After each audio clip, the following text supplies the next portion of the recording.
자, 오늘은 EQE SUV 리뷰를 해보고자 합니다. 제가 한 몇 달 정도 출퇴근에 매일 운행을 했고요. 전기 SUV는 처음입니다. 이전에 타이칸 타본 적이 있고, 모델 Y도 SUV니까 운행을 하긴 했네요. 아무튼 제가 좋아하는 독삼사의 전기 SUV는 처음입니다. 어제 이제 해외여행 갔다가 입국한 상태라서 오늘은 생각난 김에 출근길에 저 혼자 리뷰를 하고 있고요. 우선 EQE SUV 제 차량은 350 모델입니다. 350 포매팅 모델이고, SUV 모델들은 기본적으로 4륜이 포함되어 있어요. 350 아니면 500 모델 이렇게 나뉘어진다고 보시면 되고, 요새 핫한 벤츠 EQE 세단 화재 사건, 아무튼 EQE 세단 요새 화재로 좀 시끌시끌했죠. 인천에 화재가 나는 바람에 좀 시끌시끌했는데, 사실 뭐 화재 피해가 커져서 좀 더 이슈가 되긴 했어요. 국내 벤츠 전기차 화재는 단 한 건으로 알고 있긴 한데, 아무튼 화재보다도 화재 같은 경우는 스프링클러나 뭐 이런 부가적인 요인들이 추가되기 때문에 뭐 제가 벤츠를 옹호하는 건 아니고요. 아무튼 그런 부가적인 부분이 있고, 그것보다 더 큰 문제는 이제 파라시스 배터리라고, 벤츠에서 광고를 할 때는 CATL이라는 중국에서도 가장 잘 나가는, 전세계 점유율 1등인 배터리를 썼다고 광고를 했는데, 카드를 넣어주세요. 실제 알고 보니까 일부 모델들에는 파라시스 배터리가 장착되어 있었어요. 그 부분이 오히려 EQ 카페에서도 그렇고 벤츠 차주들은 더 실망을 한 부분이라고 생각을 합니다. 아무튼 각설하고, 제 차는 350 SUV 모델이라서 이 차는 뭐 다행이라고 해야 될지 모르겠지만 CATL 배터리가 탑재되어 있고요. 광고랑 뭐 똑같은 배터리이기 때문에 우선은 뭐 여기저기 다른 차들에도 많이 쓰이고 있고, 마칸 EV, 이번에 출시된 마칸 EV라든지 뭐 국산차 일부에도 들어가고 있는 걸로 알고 있어요. 테슬라에도 일부는 CATL 배터리라고 하고요. 그리고 제 차는 흰색에, 여기 보시면 아시겠지만 네바 그레이 시트입니다. 네바 그레이 시트는 화이트 톤 시트인데, 벤츠에서 이전에 나온 차들도 요블베라고 요트블루 베이지라는 베이지 톤, 요거랑 비슷한 베이지 톤 색상들이 좀 유명했거든요. 그런 차량들은 좀 더 가격이 더 나가기도 했고요. 역시 뭐 특히나 까브리 모델, 이 까브리 모델 이런 거는 뚜껑 열리는 모델들은 이런 톤의 시트 색상 차량은 좀 더 가격이 나가기도 했어요. 아무튼 제가 이 차를 고를 때 블랙 시트도 있었지만 무조건 이 네바 그레이 시트로 해야겠다, 화이트 톤 시트, 벤츠의 화이트 톤 시트를 경험해 봐야겠다 생각을 했고요. 그래서 시트 색상은 뭐 볼 것도 없었어요. 외부는 사실 블랙이든 화이트든 상관이 없었고, 근데 좀 더 화사하게 화이트로 했고요. 저보다 제 아내가 더 마음에 들어 하더라고요. 뭐 아무튼 지금 제가 몇 달 운행해 본 결과로 이제 리뷰를 하자면, 일단 이 차량은 뭐 디자인으로 인해서 좀 저평가되긴 했어요. 근데 제가 요약을 해서 좀 장점을 말하자면, 승차감, 우선 전기차 중에 승차감이 좀 좋은 편에 속하는 것 같아요. 제가 많이 타보진 않았지만 타이칸도 그렇고 요 EQE SUV도 승차감으로는 그래도 어느 정도 인정받는 차라고 생각을 하거든요. 물론 이 꿀렁꿀렁이는 느낌을 싫어하시는 분들도 계실 수 있는데, 에어매틱으로 인해서 에어서스로 인해서 좀 꿀렁꿀렁이면서 약간 둥실둥실 해가는 승차감을 느낄 수 있습니다. 그래서 저는 아주 만족하고 있고요. 뭐 약간 비교도 하기도 좀 애매하네요. 약간 BM이나 아우디 쪽보다는 랜드로버 차량들과 좀 비슷한 것 같아요. 제가 탔던 디펜더도 약간 둥실둥실 거리는 게 있었는데, 이 차량도 일단 비슷하고요. 그리고 전기차에서 중요한 회생제동, 테슬라 같은 경우는 저도 이제 모델 Y를 운행하고 있지만, 아내가, 근데 그 차도 회생 제동이 강합니다. 그 차는 원페달 드라이브라고 해서 발을 떼면은 이제 차가 멈추게 되는 그런 운행을 하는데, 그 조절을 잘못하면 그 동승자들이 승차감이 좀 안 좋아요. 근데 이 차는 타이칸도 그렇지만 이 차는 좀 내연기관과 비슷하게 운행을 할 수 있다는 장점이 있고요. 그 다음에 옵션들도 아주 구성이 훌륭합니다. 일단 HUD라든지 그 어라운드 뷰 이런 선호 옵션들이 다 들어가 있고요. 그 다음에 내부가 일단 엄청 예뻐요. 외부 디자인은 호불호가 좀 갈리긴 하는데, 제 생각에는 그나마 벤츠 전기차 중에는 가장 예쁘지 않나, 비율도 그렇고 그렇게 생각을 하고요, 주관적으로요. 그 다음에 그 옵션 얘기를 마저 하자면 무선 카플레이 당연히 되고요. 엄청 큰 화면에서 무선 카플레이가 됩니다. 그리고 안드로이드 오토도 좀 돼요. 근데 그 애플 카플레이보다는, 제가 약간 처음에 애플 카플레이 쓰다가 지금은 안드로이드 오토를 쓰고 있거든요. 핸드폰을 바꿔가지고. 근데 그 애플 카플레이보다 살짝 잘려요. 근데 이 차 자체가 디스플레이가 워낙 크기 때문에 뭐 무리 없고요. HUD와도 연계가 돼요. 애플 카플레이든 안드로이드 오토든 다 연계가 되는 것 같고요. 이 앞에 HUD에서 방향 다 알려주고 몇 미터 남았다 이런 것들도 다 뜹니다. 반자율 상태라던가 그 현재 속도, 그 다음에 제한 속도, 뭐 이런 것들 좀 많은 정보를 보여주고 있어요, HUD에서. 예전에는 BM HUD가 더 좋았다고 생각이 됐는데, GLE 쿠페 리뷰할 때부터 느끼는 거지만 이제 벤츠 HUD도 엄청 많은 정보를 보여줍니다. 그 다음에 뭐 열선, 통풍 이런 건 당연히 들어가고요. 메모리 시트 들어가고, 그 오디오, 약간 옵션의 척도, 약간 오디오, 부메스터 오디오 들어가고요. 요게 상급 오디오로 알고 있어서 엄청나게 제 귀에는 좋게 느껴집니다. 제가 타본 차들 중에서는 좋게 느껴지고요. 그리고 영상에서 보시다시피 위에 썬루프, 파노라마 썬루프 들어가 있고, 중간에 바가 가로로 조금 있긴 한데 뭐 거슬릴 정도는 아니고 개방감이 많이 느껴집니다. 그리고 제가 키가 좀 큰 편이고 앉은 키도 커서 이 위에 헤드룸 공간을 중시하거든요. 근데 이렇게 썬루프까지 열고 있으면 개방감이 엄청납니다. 거슬리는 게 없고요. 그다음 시트 착자감도 뭐 충분히 좋은 것 같고, 이 시트는 천연 가죽은 아니고 제가 알기로는 그 재활용 소재를 활용해서 그 인조 시트로 알고 있는데, 보기에 충분히 고급스럽습니다. 제 눈에만 그런지 모르겠는데 이 정도만 해도 충분히 이거 싸구려 가죽이네 이런 소리 듣지 않을 만큼 충분한 것 같고요. 그 앰비언트가 지금 다이나믹한 걸로 세팅을 해놨는데 색깔이 막 바뀌기도 하고 막 그렇습니다. 그 다음에 요새 뭐 벤츠에서 블랙박스도 이제 화면이 다 보이는 걸로 요새는 다 쓰고 있고요. 이렇게 바뀐 지가 좀 오래됐을 거예요, 아마. 그 다음에 말할 만한 거는 반자율 주행.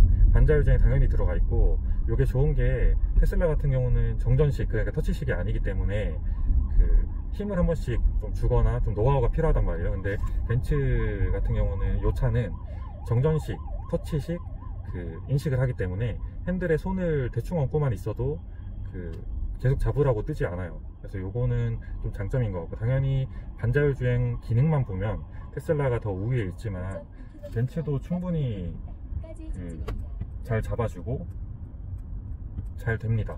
뭐 저는 사실 잘 쓰진 않아요. 보통 시내 주행을 많이 하고 고속도로 주행을 많이 안 하기 때문에 저는 많이 안 쓰는데 아무튼 쓸만합니다. 그 다음에 또 얘기할 만한 거는 그 앱으로도 다 연결이 되는데, 안타깝게도 디지털 키가 안 되는 것 같아요.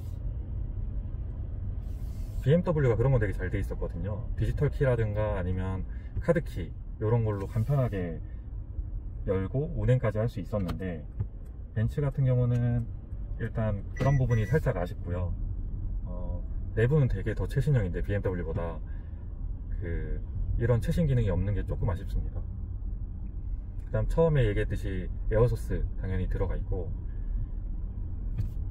그 다음에 뭐 생각난 김에 먼저 말씀드리면 그 350 모델과 500 모델의 차이점은 제가 알기로는 크게는 뭐 가죽 등급이 올라가는 걸로 알고 있고요. 그 다음에 그 많이들 중시하시는 후륜 조향 때문에라도 선택하시는 분들이 많다고 하더라고요. 뭐 물론 저는 있는 차도 타보고 없는 차도 타봤지만 크게 뭐 중시하는 옵션은 아니지만 그 중시하는 분들이 많습니다. 그래서 그런 후륜 조향이 필요하시다면은 500 모델로 가셔야 되고요. 그 다음에 그 앞뒤 범퍼 디자인이 다릅니다. 좀 더 공격적인 그런 디자인이라서 그런 디자인을 원하시더라도 그 500 모델로 가셔야 돼요. 제가 혹시 몰라서 따로 튜닝이나 이런 것도 알아봤는데 그 아직까지는 500 모델의 범퍼로 튜닝하는 게 상용화가 많이 안 된 것 같더라고요. 아직은 안 되는 것 같고, 그 다음에 휠도 모양이 바뀝니다.